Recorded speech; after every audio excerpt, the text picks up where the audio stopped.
अस्सलाम वालेकुम, मैं हूं अरबाब जहांगीर। आप देख रहे हैं मेरा यूट्यूब चैनल असली खबर विद अरबाब जहांगीर। उम्मीद है तमाम देखने वाले खैरियत से होंगे। निदा यासिर और वकार ज़का की जंग एक बार फिर शिद्दत इख्तियार कर चुकी है और निदा यासिर ने जो वकार ज़का पर एक इल्ज़ाम लगाया था उसका बड़ा ही ज़बरदस्त जवाब, बड़ा ही करारा जवाब और पूरे सबूतों के साथ, पूरी एक तरह से सबूतों की टाइमलाइन है उसके साथ वकार ज़का ने दे दिया है और एक बड़ी लंबी चौड़ी और डिटेल्ड वीडियो की सूरत में दिया है।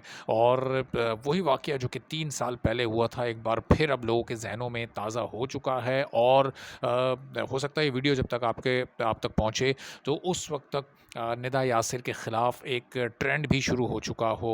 वो हैशटैग बैन निदा यासिर उस वक़्त भी चला था और बहुत ज़्यादा ट्रेंडिंग में आया था और शायद अब वकार ज़का की इस वीडियो के बाद भी हो सकता है कि ये ट्रेंड अब चलना शुरू हो जाए और एक बार फिर डिमांड की जाए एआरवाई से और सलमान इकबाल जो कि एआरवाई के सीईओ हैं उनसे कि निदा यासिर को इस शो से हटाया जाए या तो ये शो ही बंद किया जाए या फिर यहाँ पर होस्ट को तब्दील किया जाए। अब ये वाक़या है क्या? क्यों इन दोनों के दरमियान ये लड़ाई एक अरसे से चली आ रही है? इसकी क्या वजूहात हैं?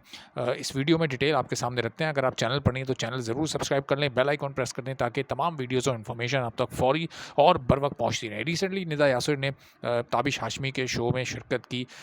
उस शो में उन्होंने एक बात की, वो उन्होंने बात की वकार ज़का से मुतालिक और वकार ज़का से मुतालिक उन्होंने ये कहा कि वकार ज़का ने कई ईमेल्स की, कोशिशें की, उनको चैनल से निकलवाने की, उनके मॉर्निंग शो को बंद करवाने की और वकार ज़का की कोई कोशिश कामयाब नहीं हुई। लेकिन उन्होंने हर मुमकिन ये कोशिश की कि निदा यासिर का शो बंद कर दिया जाए और वो खुद उनकी जगह होस्टिंग करें। ये बयान है निदा यासिर का, ये बात उन्होंने कही ताबिश हाशमी के शो में। अब इस पर तकरीबन 24 घंटे के बाद रिएक्शन सामने आया वकार ज़का का और उन्होंने ना सिर्फ रिएक्शन दिया बल्कि 3 साल पहले वाला वो वाक़या वीडियो क्लिप्स के साथ, एक वीलॉग के साथ उसके जो छोटे-छोटे क्लिप्स काट कर जो कि सबूत के तौर पर उन्होंने पेश किए और वो मुकम्मल तौर पर अपनी बात को साबित करने में कामयाब भी रहे कि क्यों ये पूरा वाक़या उस वक़्त हुआ था और किस तरह से उन्होंने निदा यासिर के ख़िलाफ़ कैंपेन की थी और लोगों से डिमांड की थी और क्या डिमांड की थी, ये मैं डिटेल से आपके सामने रखता हूँ। जब एक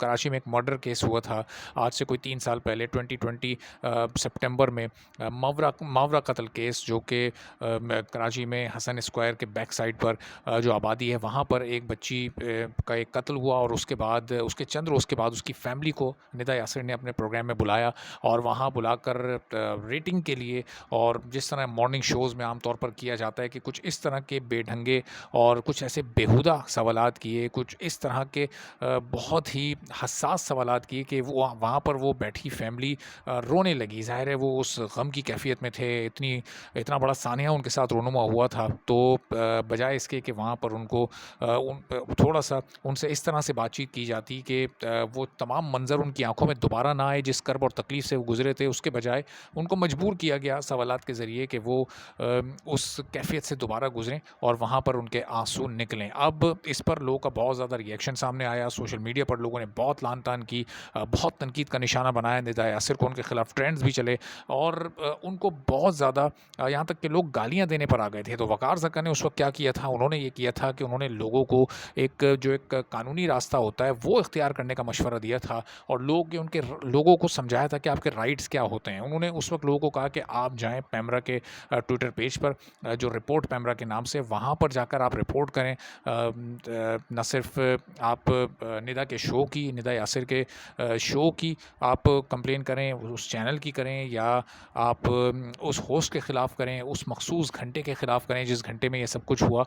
और फिर उन्होंने कहा था कि जो इस चैनल के सीईओ हैं सलमान इकबाल, उनको आप रिक्वेस्ट करें कि वो अपने शो की होस्ट बदलें। तो ये सब कुछ हुआ और ये सब ज़ाहिर है कि ये सोशल मीडिया पर इसके सारे रिकॉर्ड्स मौजूद हैं और ये पूरा एक बैकग्राउंड है। ज़ाहिर है कि इसमें कहीं कोई ढकी-छुपी बात नहीं हुई, जो कुछ भी हुआ वो ऑन रिकॉर्ड हुआ और सोशल मीडिया पर सबके सामने हुआ।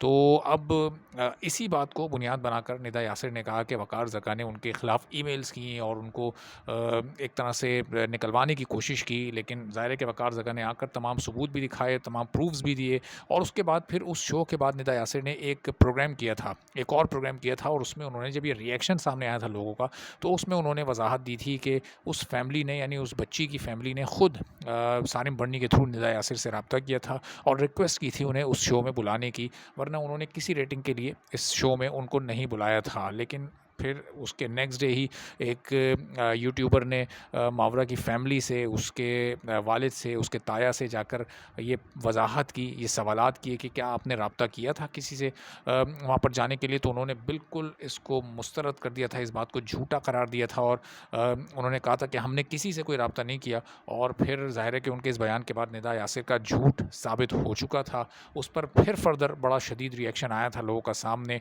तो उस पूरी सूरत हाल में लोगों को एक प्लेटफ़ॉर्म पर जमा होकर और एक प्रॉपर उसकी कंप्लेन करने की जो एक राह दिखाई थी, वो वक़ार ज़का ने दिखाई थी। तो अब बहरहाल वक़ार ज़का का ये रिएक्शन सामने आ चुका है, उनका मौक़िफ़ सामने आ चुका है। इस वक़्त वो अमेरिका में, मार्च में वो पाकिस्तान वापस आएँगे और वापस आकर वो एक अपनी सियासी पार्टी का भी ऐलान करने वाले हैं और इस वक़्त वो इसी सिलसिले में कुछ ट्रेनिंग और कुछ क्लासेस वहाँ पर ले रहे हैं। तो अब देखते हैं कि यहाँ पर निदा यासिर की तरफ से मज़ीद क्या इस पर फ़र्दर रिएक्शन सामने आता है। तो जैसे ही इस मामले में कोई मज़ीद डेवलपमेंट होगी, आपको फिर अपडेट करेंगे। चैनल पर नहीं तो चैनल सब्सक्राइब कर लें, बेल आइकन प्रेस कर दें। इजाज़त दीजिए। अल्लाह हाफ़िज़।